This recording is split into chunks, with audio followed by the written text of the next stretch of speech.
banks lost billions in the financial collapse. Now they're trying to recoup some of the cash from you. We're talking about new fees on common transactions.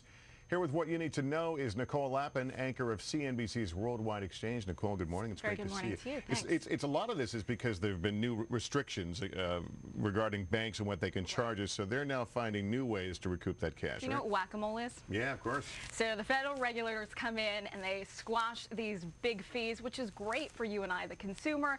But then when those fees get smashed for the banks, they're losing out on that money. So another fee pops up in its place, and that's what we're seeing right now. They're not going to be denied the money, as I said. Let's talk about checking accounts. For some people, that's going to change. The notion of free checking?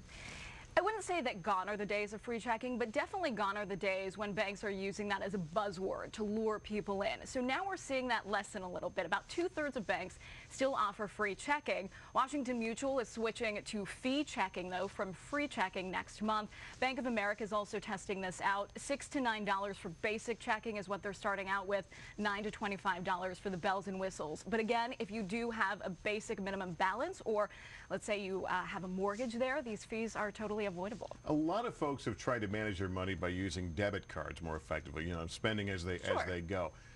What are the banks doing regarding debit cards? Are they going to charge us for those more? Well, that's the next thing you're probably going to see go. I'm talking to some bank insiders who say we could see $25 fees to $30 fees on just using the ATM card. And then you could also potentially see some transactions being limited or the size of your transaction. But I got to tell you, Lester, the first thing to probably go is going to be those rewards programs.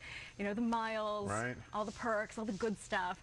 That's probably going to be the first to When go. I use my ATM in my own bank's machines, I'm not charged anything. When I go to somebody else's bank machine, it's a lot of money. And it's going to go up, I understand. It's absolutely painful. Every time that screen pops up and you're a non-customer there, it says, are you sure you want to do this? Because it's going to charge you $2 or $1.50. The average across the country is actually $1.40.